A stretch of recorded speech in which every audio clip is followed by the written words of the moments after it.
You've probably heard of the heart disease cholesterol myth, and we've busted that myth in multiple previous videos that I'll link to here. But in today's video, we want to talk about, now that the myth is busted, how do we know our heart disease risk? Is there a lipid test that is actually useful in knowing our heart disease risk? And if so, what is it? Today's video is all about that, and I'm happy to tell you on the front end here that there is a lipid test that is actually useful in determining your cardiovascular disease risk and helping you know whether you need to take action or not. That test is not on your standard lipid panel. It is not total cholesterol or LDL, so you need to stay tuned to figure out what that is. But once you know what it is, you can have it run and track it and take action and know that you are or are not at high risk and are or are not taking the actions necessary to lower your risk and promote a longer lifespan. So let's dive in. So this is the 80-year lie, and that lie is that your risk of death is in a linear relationship with your total cholesterol number. And this lie began 80 years ago in the 1940s with a researcher named Ansel Keys and a study he ran called the 7 Countries Study. And what he did was he cherry-picked 7 countries that fit his agenda in terms of his scientific research and published it. And those cherry-picked countries showed an association between cholesterol and cardiovascular death. And from the start, it was a farce because he cherry-picked the countries that fit his agenda. And so, but from that study blossomed the whole fear of cholesterol, the whole visual of your arteries are like plumbing pipes that get clogged with cholesterol, and bacon is bad and eggs are bad, et cetera, et cetera. You've seen it all, and you've seen it ping pong more recently between bacon's bad, bacon's good, eggs are good, eggs are bad. It's all a farce, and it's got an 80-year history. And so today we're going to go beyond the lie, and we've debunked it before, but we're going to debunk it again here and then go beyond that by showing you a lipid marker that actually is not a farce and is trustworthy. But we have to know where we've been before we can know where to go. If you don't know history, you're destined to repeat it. So again, don't fall for the 80-year lie any longer. Your total cholesterol and your LDL do not linearly correlate with your risk of death. The other lie is that statin drugs will save you, okay? So the first lie is that the higher cholesterol, the higher risk of death from cardiovascular disease. The second lie is that statin drugs are the holy grail and will save you from heart disease and stroke. And after 35 years of statin drug use, that just isn't true. People die at the same rate of heart disease and stroke, just with lower cholesterol. So the whole statin experiment has proven that cholesterol is not the cause of heart attacks and strokes. And so, we can thank the statin lie for that part, but we don't like all the side effects and all the damage that statin drugs have caused. And so why is it a lie? We've heard of studies where statins lower cardiovascular disease risk 50%. How could that be a lie? Well, fresh off the press, in March of 2023, this study was published, and this is entitled "The Historical Review of the Use of Relative Risk Statistics and the Portrayal of the Purported Hazards of High LDL Cholesterol and the Benefits of Lipid-Lowering Therapy." And this study, what it did is it looked at 5 historical cholesterol studies that purported to show that statin drugs save lives and that lowering cholesterol saves lives. And it debunks those studies and shows the faults in all of them and the misinterpretations of all of them. And the major issue that it says is that the scientists use statistical manipulation to promote the agenda that they want to promote. And so we can dive in and show you what that looks like here. This is an image from the study above. And this is looking at Crestor versus placebo. And Crestor is a statin medication, and placebo is the group that got no medication. Okay. And so this is one of the drugs, the Jupiter trial, or excuse me, this is one of the studies called the Jupiter trial that looked at statins for primary prevention of cardiovascular disease, which means if you take a statin drug before a heart attack, like if you give someone a statin drug that's never had a heart attack, does it reduce risk of a heart attack? And so the Jupiter trial reported that statin drugs reduced risk of a heart attack 54% in those that took it compared to those that did not take it. What they didn't tell you is that 54% is based on relative risk reduction. I've covered relative risk versus absolute risk before, but we'll do it again here because statistics it's typically not a strong point of the layperson. And so you have relative risk and you have absolute risk. Absolute risk is the actual change, in this case, the actual risk reduction between the placebo group and the statin group. So you can see here that on the blue side, there was 8,901 patients or people in the study that received placebo. So they did not receive the statin drug, they just lived their life normal. And the statin treatment arm, or in the statin group, specifically Crestor, which is also known as rosuvastatin, the Crestor group also had 8,901 participants. So you had a perfectly even split between treatment group and placebo group. 31 out of the 8,901 people in the statin group had a heart attack. 68 or 31 died of a heart attack in the statin group. 68 people died of a heart attack in the placebo group. So 8,901 divided by 31 is a 0.35% of people in the treatment group died of a heart attack. 8,901 divided by 68 is a 0.76% of people in the placebo group died of a heart attack. So over the length of the study, no matter if you got the statin drug or the placebo, less than 1% of each group died of a heart attack. All right. And the absolute risk reduction from placebo to the statin group is 0.41. So 0.76 minus 0.35 equals 0.41. So that's less than half of 1% reduced risk that the statin drug provides. That's not sexy. That's not even statistically significant. That wouldn't lead to media headlines that promote a drug that would make a lot of money for pharmaceuticals. So instead of reporting the actual, aka the absolute difference, the way that the scientists and the pharmaceutical companies and the media promote it is the relative risk. So the relative risk reduction of the statin drug was 54%, right? Because 0.35 into 0.76 is 54%. So when you do statistical manipulation, 54% sounds a lot more impressive. You know, people died at half the rate on the statin as without the statin. So the statin reduces your risk of death from a heart attack by 54%. That sounds useful and sexier, but all it is statistical manipulation. And it doesn't lead to life. It doesn't lead to health. It leads to a lot of people on a lot of drugs not receiving benefit and experiencing a lot of side effects. So not only do they manipulate the numbers to promote their drugs and make money, but they also manipulate the numbers to manipulate minds. And they manipulate the minds of both the prescribers and the patients.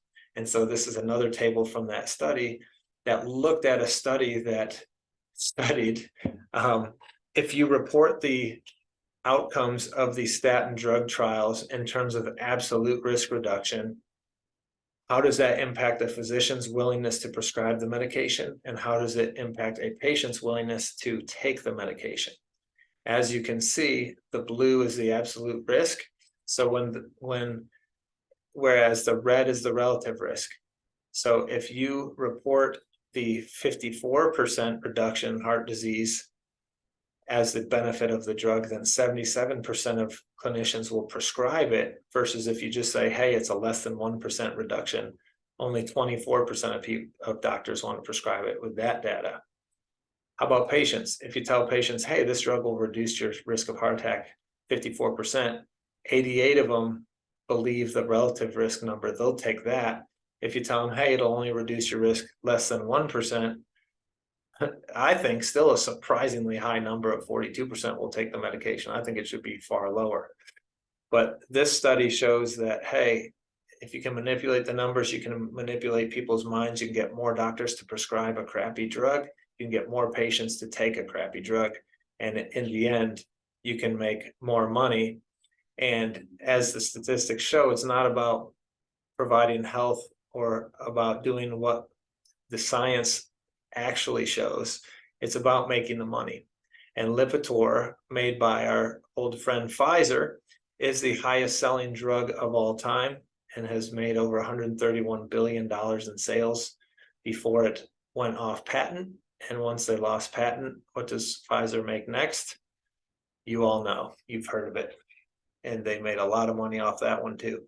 So if you have a doctor that's pushing you for statin, to take a statin drug, you really need to watch this video and watch previous videos we've made on it to get well informed before you bite the bullet on that one. And don't stop watching, because the rest of the information will arm you with the ability to ask the doctor, well, before I take that statin drug, why don't you test me for the one marker that will help me understand whether I should even consider a statin drug or not. And that's where we go from here.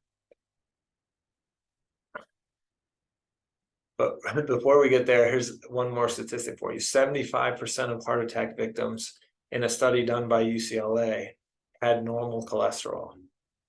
So as you can see here from the news piece on it, nearly 75% of patients hospitalized for a heart attack had cholesterol levels that would indicate they were not at high risk for a cardiovascular event.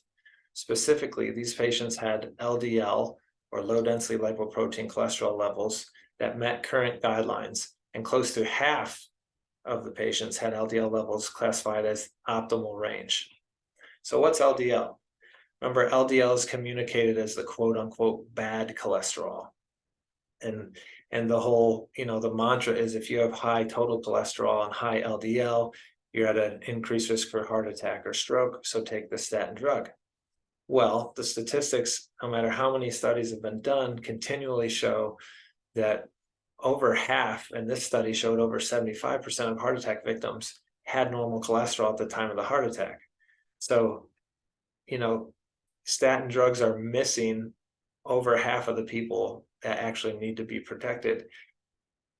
Lipid testing, cholesterol testing is missing over half the people that need to be protected. Doctors are missing over half the people that need to be protected because they're sneaking by with normal LDL. So doctors aren't considering them at risk. Well, that shows that our testing isn't sensitive enough to the risk, and we need a better marker. Does cholesterol testing tell us anything? Well, very little as the standard testing goes today. The standard testing today is a lipid panel that includes total cholesterol, HDL, LDL, triglycerides, and then some variant of possibly VLDL or non-HDL cholesterol.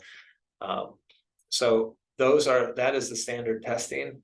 And as you can see in the studies and information given above, it doesn't show us a lot, because a lot of people with the normal or optimal levels of those markers die of a heart attack.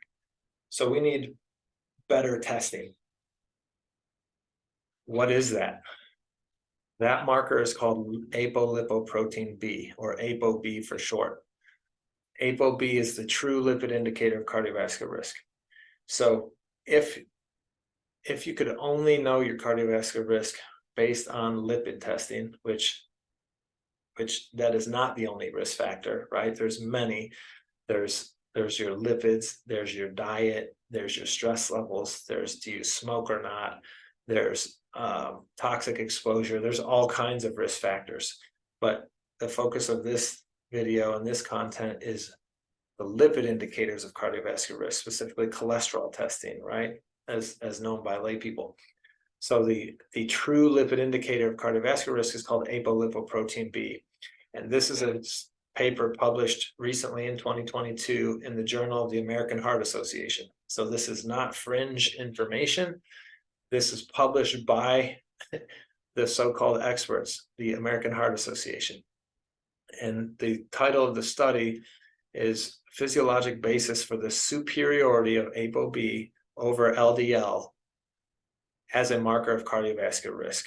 Okay, so this study is to share the updated information to say, hey, people, stop being fooled by the farcical lipid panel and test ApoB. Okay, so if we dive into this study, we can see here in the graphic that you have 5 different lipoprotein particles, and there's 5 different ones because there's 5 different sizes, and they're different sizes because they have different component makeup or different amounts of triglycerides and cholesterol inside them. The blue in the circles is triglyceride. The yellow orangey color is cholesterol esters. Okay, and so each of these, the chylomicron, which is the big blue one, the chylomicron remnant, the VLDL, which is very low density lipoprotein, the LDL, which is low density lipoprotein, and the lipoprotein A, are all different size molecules of lipoproteins. And so if you wanted to test your lipids and understand your lipoprotein fractions and your risk, you'd have to test all of these, count them all, and figure it all out. And that's not efficient, and it's not done. It's not easily done, and it's not done at all, really. So what you will notice is that up here it's very small, but you have the arrow pointing at the top of each of them and some text that you may or may not be able to read.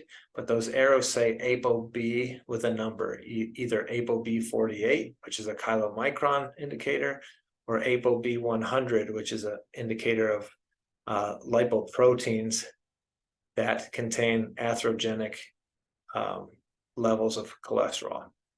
So ApoB 100 is what we want to understand. ApoB 100 is the marker for cardiovascular disease risk. Why? Well, if you go down to the left column here, the first blue paragraph, it says, because there's 1 molecule of ApoB per particle, total plasma ApoB is an exact measure of the total number of ApoB particles in plasma. So if you test ApoB, ApoB is telling you exactly how many ApoB particles there are in your blood. Why does that matter? Well, because the ApoB particles are divided up amongst VLDL, LDL, LPA, and other lipoproteins, and you're not going to test all those. So and it wouldn't be efficient to do that, because all you need to do is test ApoB, because the number that you get of ApoB is a 1-to-1 ratio. It accounts for every single particle in your blood with ApoB, so you don't have to go run all those other tests, right? And why does that matter? Well, because apolipoprotein B on a lipoprotein particle makes it so that it can get stuck in your arterial walls, okay? It can pass through the endothelium and enter the vessel wall of your arteries and get stuck there. And when it can enter in, it can go in, but it can't get out, okay? So once it goes in and gets stuck there and accumulates, you have buildup of an atheroma, or of a cholesterol, a fatty plaque. And that fatty plaque can expand. And when it expands in the wall of the vessel, that could occlude the lumen, or the space in the vessel through which blood flows. And if you occlude enough space, you cut off blood flow and could cause a heart attack or a stroke. Or if that plaque grows big enough and bursts, now you have a clot. So the ApoB is telling us exactly how many ApoB particles you have in your blood. And when that's lab high, you're at high risk for that process happening. And I'll show you a picture of that in a little bit.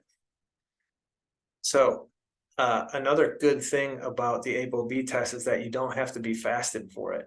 So you could run it at any time. So it's a 1-to-1 measure of all the ApoB particles in your blood, and the ApoB particles are the ones that drive atherosclerosis risk and cardiovascular disease risk, and you don't have to be fasted. So how do we explain the 75% of people with normal cholesterol that have heart attacks? ApoB explains that for us, okay? Let's read. So in the blue upper left, given that the atherogenic lipids circulate within ApoB lipoprotein particles and trapping of ApoB particles within the arterial wall is the fundamental cause of atherosclerosis, this new approach is more physiologically based than just running, your total cholesterol or LDL. So again, as I said before, the ApoB particles are the pro-clot particles, and they can get trapped in the artery wall. And as it says there, trapping of ApoB particles in the arterial wall is the fundamental cause of atherosclerosis. And atherosclerosis is the process of the hardening of arteries, plaque buildup, and perhaps plaque rupture that then leads to clot. Next blue down, a normal LDL, quote unquote bad cholesterol, does not imply a normal LDL particle number. Conversely, an elevated LDL does not imply an abnormal LDL particle number. Okay, so what does that mean? Well, the LDL number, the bad cholesterol number on your lipid panel when your doctor runs it, is just, LDL is just one fraction of all the ApoB particles in your blood. So LDL is one member, but there's also VLDLs, there's IDLs, there's other ones, right? So having a normal LDL doesn't mean that all those other particles that you didn't measure are normal. So you could falsely think you're okay, but because you didn't measure those other ones and they're high, you're not okay. And you have that heart attack, and they're like, why did that person have a heart attack? They had great LDL numbers. Well, because it's more than just LDL.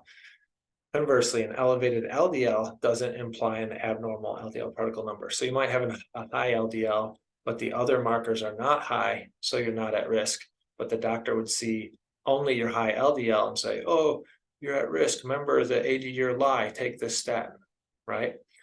So remember up here, there's more than just the LDL. There's other particles that carry the ApoB that if you only test LDL, you're not seeing them all. So jumping to the right-hand side here. A normal level of triglycerides is defined in the research as a value less than 130 milligrams per deciliter. Well, if you go look at your lab results, the normal range says less than 149 milligrams per deciliter on a LabCorp test. So that means if you have a 132, LabCorp would say you're normal, but the research on lipids and on cardiovascular disease risk says triglycerides higher than 130 is abnormal. So we want to be conservative and optimal. So we want to be less than 130. Ideally, let's be less than 100. As explained above, a normal number of VLDL and LDL ApoB particles is defined as an ApoB less than 105. Okay, so when you have your doctor test your apolipoprotein B, you want it to be less than 105. Okay, again, some labs will have different normal ranges for that. I would like to see it less than 90 even, but the research wants you less than 105. So that's good to know. Importantly, in some individuals, the LDL will be elevated, which by these guys is considered greater than 135 because that would cover 75% of the population. But the total ApoB will be less than 105. Okay, so again, importantly, in some people, LDL will be lab high, but ApoB will be normal. In these cases, the LDL particles are cholesterol enriched, but the total atherogenic particle number is not increased.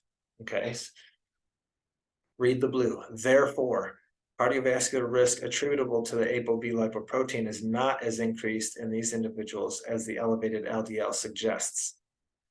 The degree of risk attributable to the ApoB lipoprotein is determined by the plasma ApoB. Such individuals should be reassured and informed that this is a normal variant. In other words, listen, the American Heart Association is saying this to you.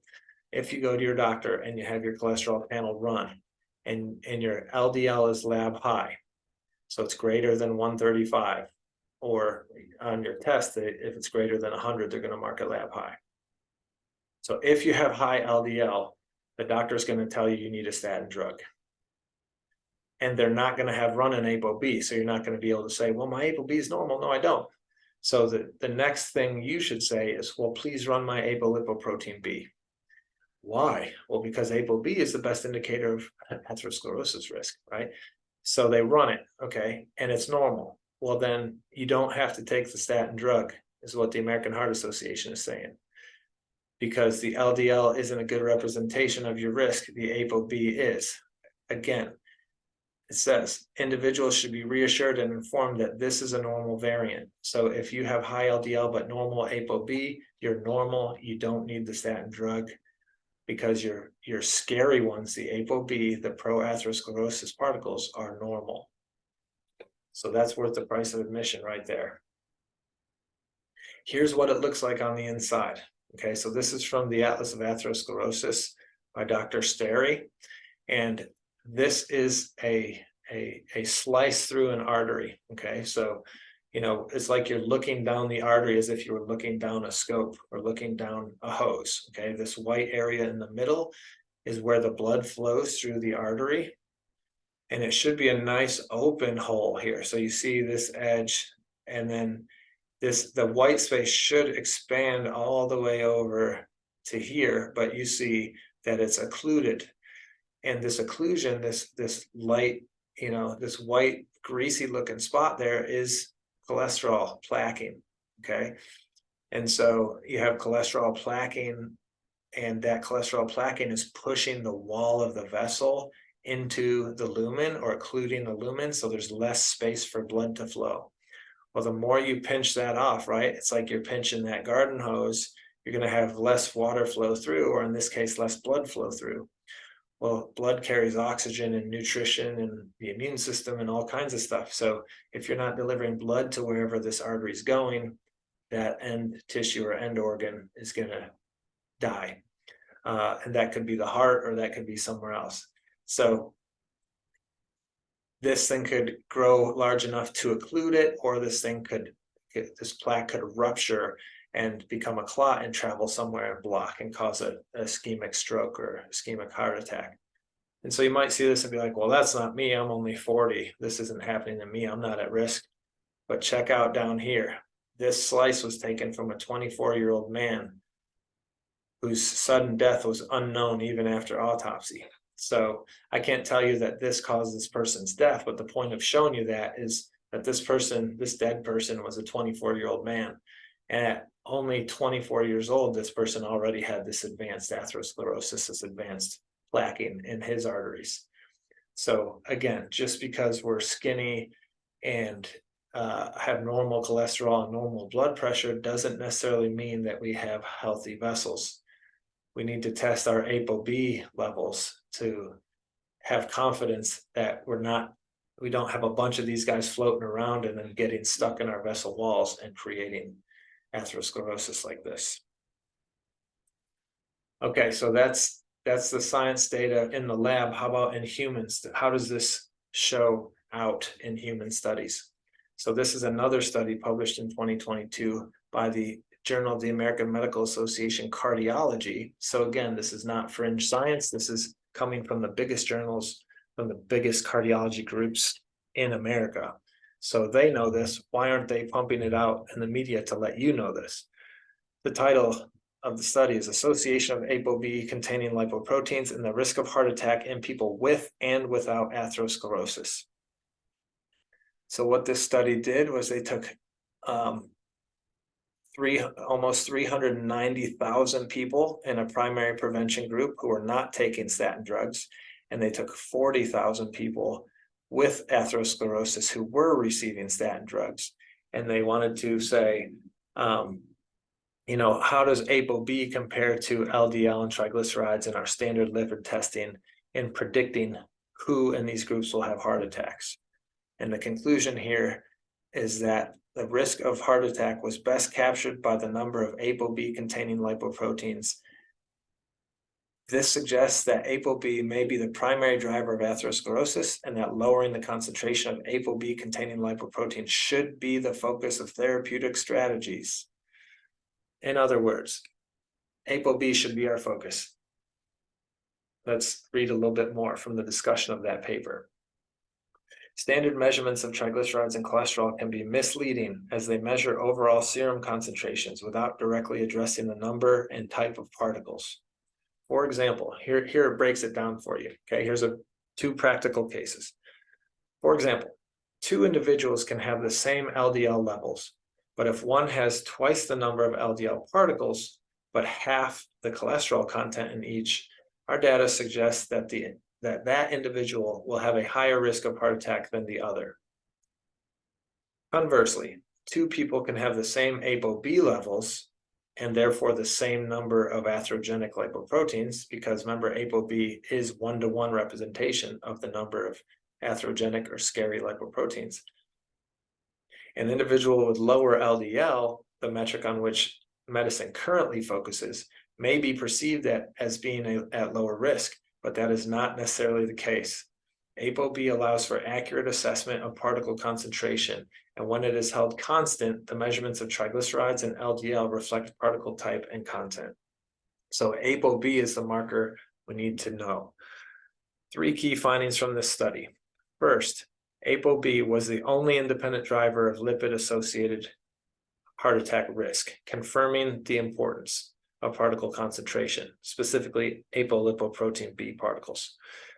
And a caveat there too that I want to point out is it's the only independent driver of lipid-associated heart attack risk. So again, we said earlier in the webinar that there are other causes of cardiovascular disease risk beside cholesterol, right, or beside lipids. So this is the best lipid marker for lipid-associated heart attack risk, but it doesn't, if it's normal, but you're a smoker, it doesn't mean you're not at increased risk from the smoking, right? Or whatever other factors may be involved. Second finding from this study, the amount of lipid carried by the ApoB particles did not confer additional risk beyond ApoB concentration. So in other words, if we scroll back up to this picture, you can see the different ApoB particles and how they have different amounts of triglyceride and cholesterol in them. Basically, what that study said is it doesn't matter the breakdown of the triglycerides or the cholesterol content. That wasn't important. It was, did it have an ApoB tag on it or not? That's all that mattered. Third, the type of ApoB containing lipoprotein particle, either triglyceride-rich lipoproteins or LDL particles, did not confer additional risk beyond particle concentration. Each of these findings was consistent across both the primary and secondary populations and those receiving and not receiving statin therapy. So regardless of whether you've ever had a heart attack or not, and regardless of whether you're on statin drugs or not, ApoB is the best predictor for cardiovascular disease or for heart attack risk. This study builds on prior work showing that ApoB concentration is the most predictive parameter of cardiovascular risk. ApoB concentration is the most predictive parameter of cardiovascular risk. LDL and triglyceride do not have predictive value beyond ApoB. So again, if your doctor is not running ApoB and is only running a standard lipid panel and looking at your LDL and triglycerides and saying, you need a statin drug, they have no predictive value without the ApoB. So you need to say, doc, thanks, but run the apolipoprotein B and then let's talk. So the paper concludes, remember, this is the American Medical Association Cardiology, and they state, for institutions that have the ApoB assays available, which Quest has it, LabCorp has it, Vibrant has it, the lab companies have it, okay? So for institutions and lab companies that have ApoB testing available, this would be the preferred lipid measure for assessing cardiovascular risk and response to lipid-lowering therapy. So they say, for those who can test this, this is the preferred way to test, to assess heart disease risk and to assess if your statins are working. So again, doc, why aren't you running the ApoB? Here, read this study. Indeed, measuring ApoB is now recommended in the most recent lipid guidelines. So unfortunately, those guidelines aren't aren't broadcast far and wide, so lay people find out about them. But at least the science nerds know about it. So I'm bringing it to you so we can spread this message, so you can be a more informed consumer, a more informed patient, and hopefully not take unnecessary medications. So say you have a high ApoB, what do? What can you do if you don't want to take statin drugs, or if statin drugs don't work for you? Well, here's a paper that was published in 2015 that showed that niacin reduces apolipoprotein B. Okay, so niacin, in this study, it was extended release niacin, lowered ApoB in type 2 diabetics who were already taking statins. So, and it did it better. You know, the type 2 diabetics that were on the statin and took the niacin had lower ApoB levels than the type 2 diabetics who only took the statin. So niacin is one way that you can lower ApoB. You can also lower ApoB using fish oil. You can lower ApoB using exercise. There's various lifestyle methods that can contribute to lowering your apolipoprotein B level, and therefore lowering your cardiovascular disease risk, heart attack risk, stroke risk, clot risk, etc. So thank you for watching through to the end here. I hope this was eye-opening for you. I hope you're armed with some questions that you can ask your GP next time they test your cholesterol and it's high, or if you really want to throw them for a loop, if they test your cholesterol and it's normal and they give you a smiley face for it, say, "Doc, how do you know that I'm safe here?" And watch their head explode, right? And then educate them on ApoB and say, you know, you could have normal cholesterol levels, but a high ApoB and be at high risk. And that's why 75% of heart attack victims die even with normal cholesterol. So thank you for watching, and please share widely. Let's open it up for questions. How often should you get your ApoB tested to see if it's changing? 6 weeks, 12 weeks, depending on how intensively you are implementing a strategy. If it's normal, how often? Just whenever you have the maybe yearly, yeah, 6 months or a year. the regular cholesterol testing, your physical, whatever your primary care doctor tests your cholesterol, they should do the ApoB if it's normal. Yep. Okay. And you said that under 90 is what you would consider good, Optimal. Correct? Yep, under 90 is the goal for optimal. And even, I mean, if you want to be, you know, a really good Girl Scout or Boy Scout, under 70, but under 90 is the first benchmark.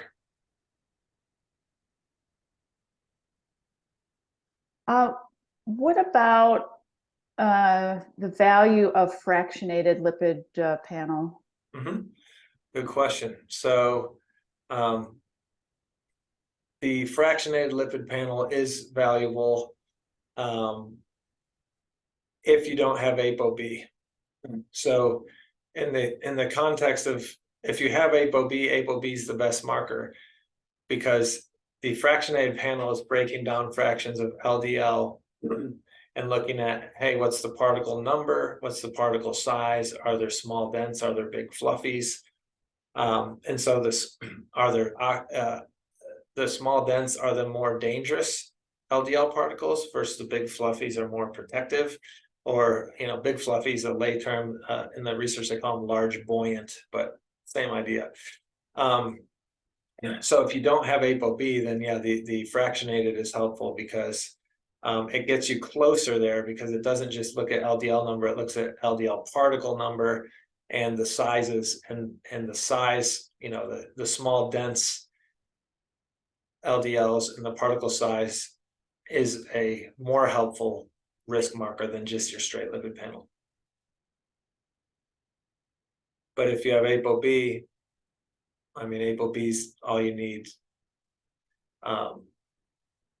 So generally, the ApoB is going to be cheaper than running the fractionated panel. So if your ApoB is high, focus on that to lower it, and that should switch over the bad ratio to the good ratios to the light, fluffy, and the small and dense. Yeah, Okay, that's the intention, yeah. thank Yeah. you. You're welcome.